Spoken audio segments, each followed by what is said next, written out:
We need a revolution. Why are we standing here? Yeah.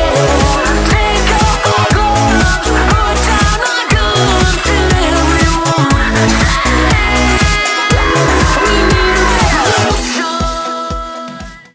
Hey guys, what's up? We're here with For the Foxes. How are you guys doing today? Good. Great. Good. We're backstage at the Wake Up and Be Awesome tour with the Somerset, Go Radio, and We Are the In Crowd. How's the tour going so far for you guys? Awesome. It's been really good, yeah. This is only our 4th show on the tour. Oh, okay. This is only our 4th show. Oh, this is a nice one. Is this Sennheiser? Yeah, it is. Yeah, the same one.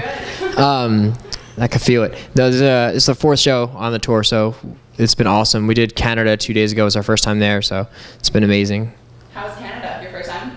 Yeah, this is our first time. It was crazy. For my 3 square meals. That's 7 cups of coffee. Yeah. Tim Hortons is a really cool place to eat. Starbucks, I never heard of that place. They have a lot of those there. Oh, yeah? It's great. TD Bank. All right, so how would you guys describe a For the Foxes show to fans who maybe haven't been able to make it out? I can take this, I think. I think our approach to how we perform and the kind of stuff we play is a bit unconventional. I think we're capable of doing like some pretty weird stuff, and I don't know, I mean, I think it's cool. We like to have a good time, and we like to exhibit that in our show, and we like everybody at the show to have a good time. So, I mean, if I had to like put it into like a very simple description, it's like we like to party. We like to hang out and party. That's always a good time. What's up, dude? How's it going? You want to Sour Patch Kids? No? See you later. All right, so do you guys have a favorite song to play live, or is there maybe a song that the crowd really responds to really well, or? Yeah. I'm sure it's different for each of us. I think right now everyone's really stoked on the new song that we're playing. We're playing a new song on this tour, and I think it's like pretty unanimous that we all really dig playing it. Yeah. It's like very active. Yeah. We still don't have a title That's for always it, good. but it's a brand new one, and it's a lot of fun. Never before heard? Never before heard, yeah. Can't wait. Now, you guys also just released a new song, We're Coming Up, about a month ago. How has the response been from that song so far? It's been awesome. Great, yeah. Yeah, this is kind of like it's our first step in like a new direction as the band, and we're kind of coming into our own sound and figuring out where we want to take it for like our first like full-length record. So, I mean, everyone's been really into it. That's all we can ask for. It's been, Yeah, I've seen a few YouTube covers that were neat. There was like some piano covers and stuff. That's awesome. They're doing some original stuff with it too. A lot of the covers that we're seeing done are like unconventional. So it's kind of neat to see people taking it into their own hands and kind of running with it the same way we approach our music as a whole. So it's almost like our fans are starting to not only understand our music, but understand the way that we view our music too, and are kind of like taking it into their own hands and doing it their own way. Absolutely. It wouldn't be. I enjoy it a lot more when someone's doing something totally different. Like approach it a different way. It's cool. So how would you say that your new music is different from your previous records? I think it's just kind of like a natural growth and maturing like as musicians, and just like learning and writing new stuff. And I mean, as we get older, I just like me personally, like my musical taste changes a little bit, and I'm learning new things on different instruments, so it kind of comes through from, it's like listening to your favorite bands when you're younger, and then growing up and finding about new bands, and just your taste in music changes, and so does your like creative side, Absolutely. So you also covered I Will Follow You Into the Dark for the Hopeless Records Love Is Hopeless album. Why did you guys decide to cover that song? I think just like that's always been like one of my favorite songs. As soon as that record came out, like years back, I was like, oh man, this is like just one of those ones that's like, those timeless songs that everyone can just like listen to, and like no one's like, oh, what's it next? It's just like one of those tracks, and I just felt it was like a good one for the Love Is Hopeless thing, because I thought it was like a pretty powerful song, especially in the whole love category. So I thought it'd be cool one to do. That's great.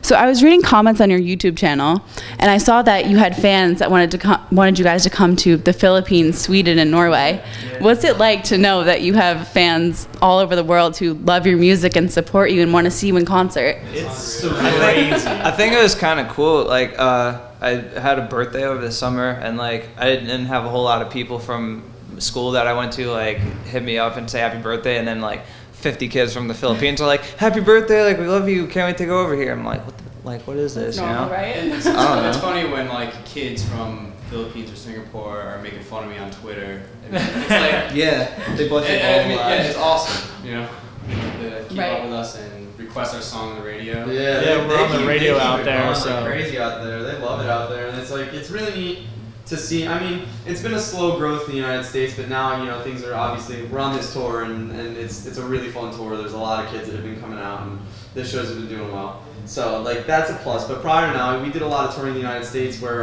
it's not that the shows were bad, but they were a little lackluster, and it was to see that response elsewhere and have your songs on the radio elsewhere and doing well elsewhere and seeing a response like that, it gives you a lot of like not that we didn't have hope before, because obviously we kept doing it and we're still there, but it gives you more drive to want to keep those people engaged and keep them digging the music, and you have more people you want to make happy. You know, it lights a fire under your butt to be like, oh well, we got to be good for these people. They really like it, and we got to keep moving. We got to keep putting out good music, because there are people who really care about us. Yeah. You know, and it's neat to see it not growth exponentially in the United States, but elsewhere as well. You know, going to the UK was insane, and then having this fan base in the Philippines and Singapore and Malaysia, it's insane. It's just such a surreal thing to have this response, and like Mikey said, like have these people reaching out from you around the world just to wish you a happy birthday. Yeah, like personally, like it's really cool. It's I want to really get out there cool. bad. Like, So if you could play anywhere in the world, where do you think you would play? What would be your dream show? Antarctica? I'd like to go to Dream show? Philippines. Dream show. Glastonbury, main stage. I think any of those festivals that they're Right. putting on, like Leeds, Glastonbury, Reading, what's that, Rock am Ring, like the whole European festival. yeah, all circuit. that whole circus. What's that one, Isle of Wight? that they Yeah, like there's put on? just like 20 of them. That'd With be this sweet. band, I just think that it would be such a cool thing to go to the Philippines and see all these people in person and get to You have a play pretty for big them. fan base over there. Yeah, it's crazy, and you know it was awesome to go to the UK and get to see other parts of the world and play in front of like people who obviously wanted us to be there. I mean, like they were singing along to songs that I never would have thought would have reached their ears, and it was neat to see people in the crowd in a completely other country sing. And just because of the way the response is on the internet from the kids in the Philippines, I think that it would be really cool to go there and get to see it in person and not just see it digitally represented, you know? Right. I would love to go to the Philippines too. Like, it's just been crazy. All the kids are tweeting at us so much, and everyone's like, we were Super almost supportive. We almost went once and it didn't work out, but hopefully we'll get there soon. It's just been like overwhelming with positive stuff, and it'd be amazing to get there. That's great. So we have a fan question for you. Stephanie on Twitter wants to know what your favorite city and show was on tour. Honestly, like recently, because like I just think the Canada show was a lot of fun for me. Yeah. It was just like, it was our first time there, and there was like a packed house, and it was just like a surreal thing to like be in another country. This is our first like really big U.S. tour, so we were branching out to like, pretty Yeah, we close never to- like dipped into Canada. Yeah. That was our first time like going up that far, so. Now, one of you wasn't able to make it to Canada. Is that true? What exactly happened? There's just Border Patrol is pretty strict. Apparently, I don't meet the. Criteria. Yeah, I'm a hazard to Canadian society. So I took a Greyhound home and hung out for a couple days, and I was gonna say Canada.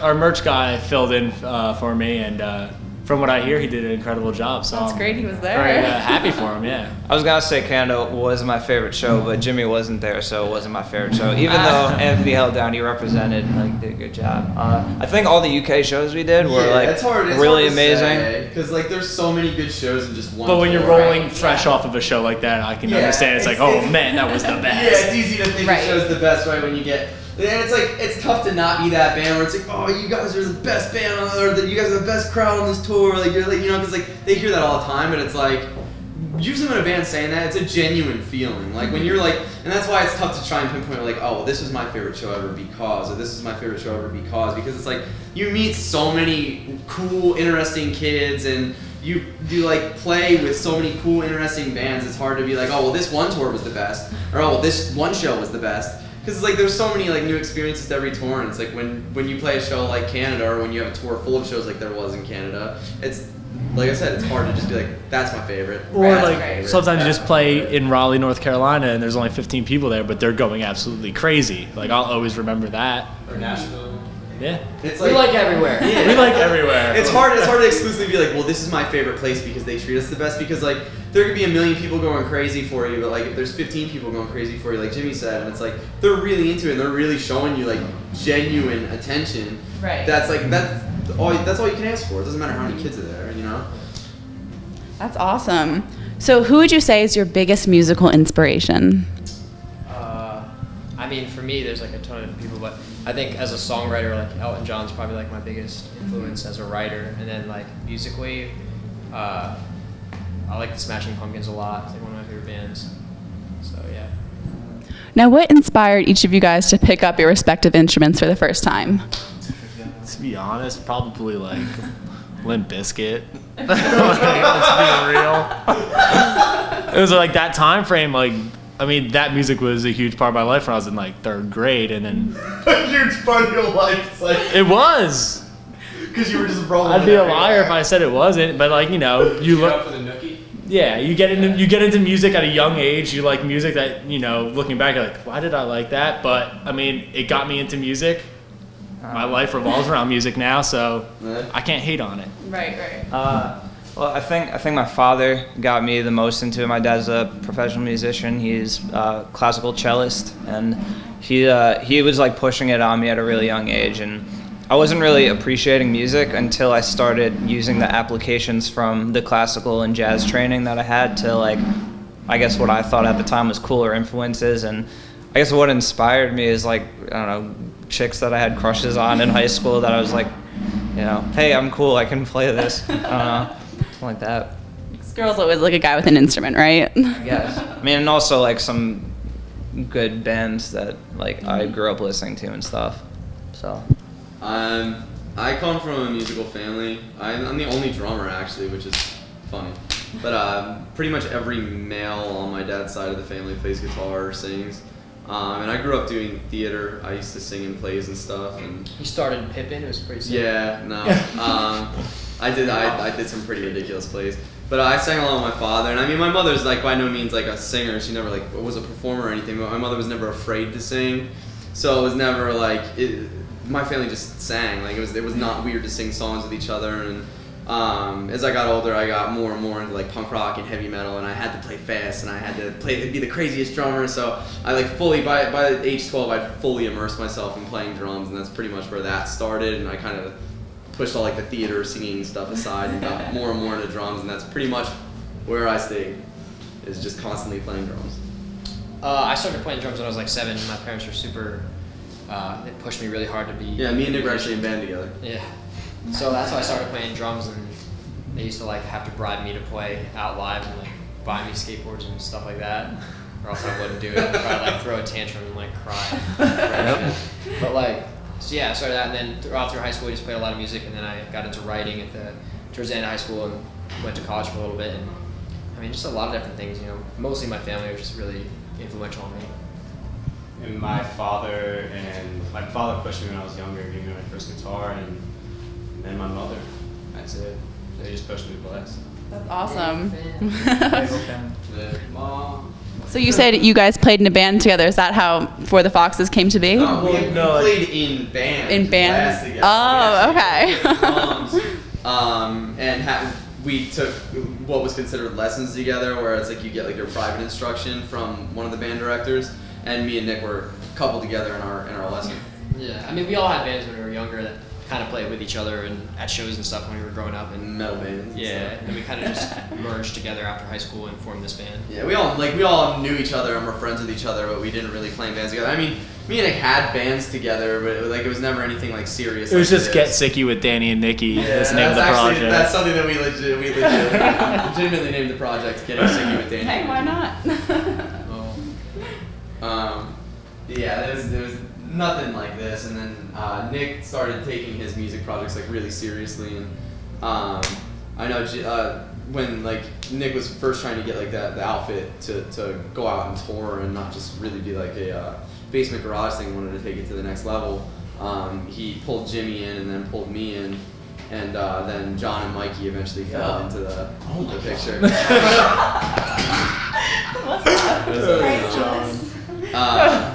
And Oh my god. Should have dropped the towel. and then like later on, I mean, we went through quite a few people because not everybody's cut out for touring. But then Mikey and John fell into the picture, and it is what it is today. They've been trucking along with us, and they've been here the longest out of anybody who's been here besides the three of us. So. What was the question? Where did we go? I think it was, how did the band come about? How did it come together? Oh, we've met on Star Search. Yeah. Simon Cowell put us together. Actually, we're One Direction. No, Mickey Mickey Mouse Club. Mickey Mouse. Yeah, we met on the Musketeers. Not on Craigslist. So where did the name For the Foxes come from? It's a poem by Charles Bukowski that I was really into. It's about being content with your life and stuff like that. So you just really like the meaning and decided to name your band after it? Yeah. That's awesome. What is the most played song on all of your iPods? It's a bad word, but Blank Is Mine by Miguel. That's his, yeah. I would say The Modern Age by The Strokes. Or is this it? Probably like a Beach Boys song, like I don't know, Don't Worry Baby by the Beach Boys, maybe. I don't know. Probably a Beach Boys song. I don't even know what mine is. Probably like a Killer song or. What about the most recent played song on your Yeah, that's an Listen to the new Off the- single. Entertainment. No, we're gonna get in trouble. Or we got it. the new Oh, true. the new Justin Timberlake album came out, and the song Spaceship Coupe is just like that's the joint right there. I've been repeatedly listening to the new From Indian Lakes record, Able Bodies. Yeah, I've been Nice. sick. That's what has just been on constant rotation. For me. What is the funniest or most embarrassing moment that's ever happened to you guys on tour? There's been like 3 zillion of them. John's got a slew of them, but I don't think we should get into it. Yeah. No? All right. I just remembered waking up next to John and he's on the floor in all his clothes. No, Like, no, shoes pillow, still no on. pillow, no blanket. And I was like, alright, never mind. What happened last night? Yeah. What did happen is a good question. Yeah. All right, so you guys obviously are on tour a lot. What do you guys do when you're not touring? Kind of just like recoup.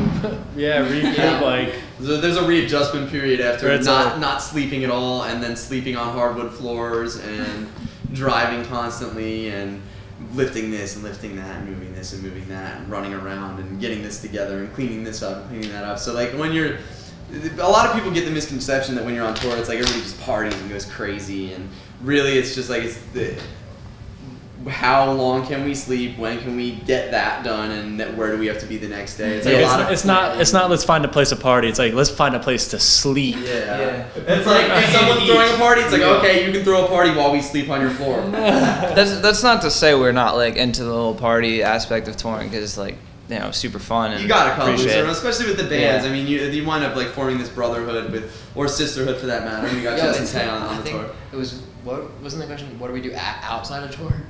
I mean, we like still work on band stuff too. Yeah, honestly. Basically, we Like, just pace around in my room until we go down. Yeah, no, I play a lot of video games.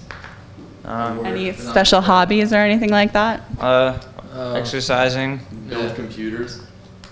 Me and Nick started going to the gym, but I kind of dropped out.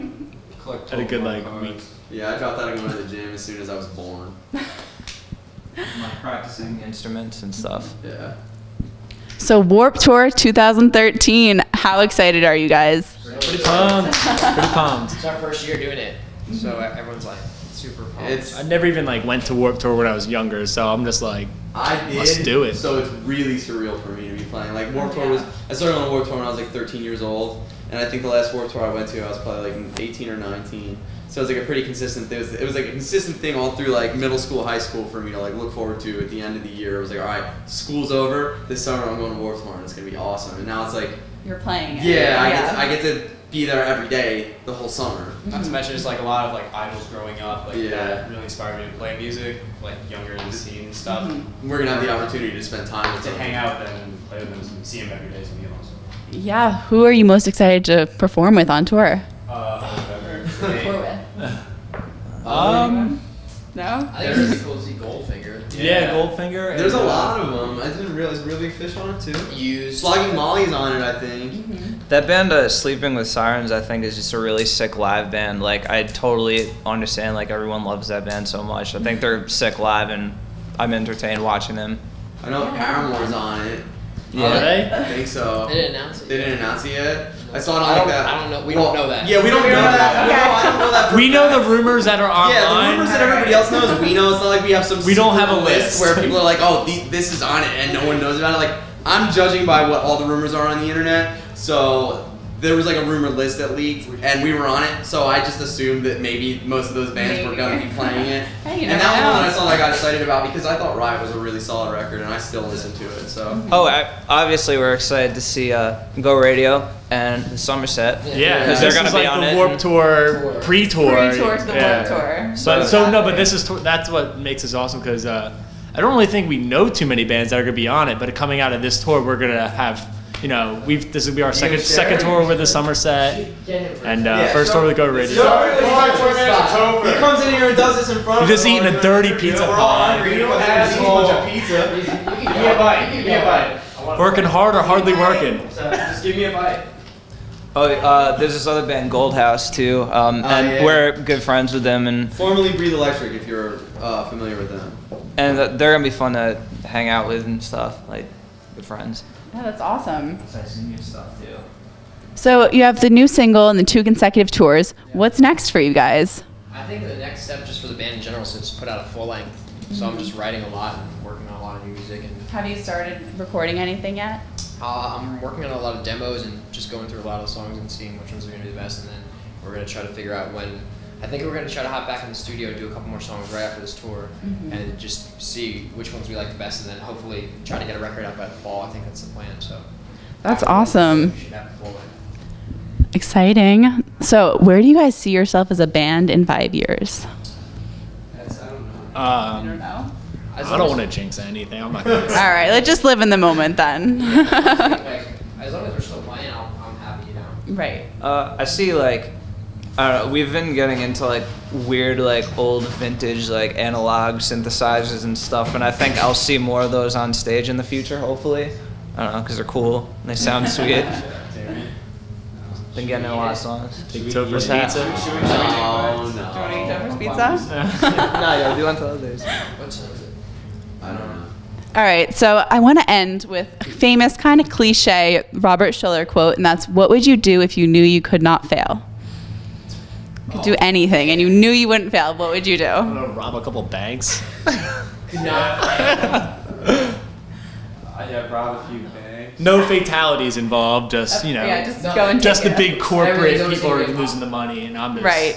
I'm Robin Hood Positive it. thing. Non-violent. Yo, cliche answer for your cliche question. Just continuing like what we're doing now, and like if we know we can't fail, like I still feel like that now. Like, like let's take this as far as we can go and just kill it in the world. I'd cure cancer. Yeah. I would steal Jessica Biel from Justin Timberlake. Just date as many celebs as we can. Yeah. Without That wouldn't blowing turn you down. Yeah. All right, guys.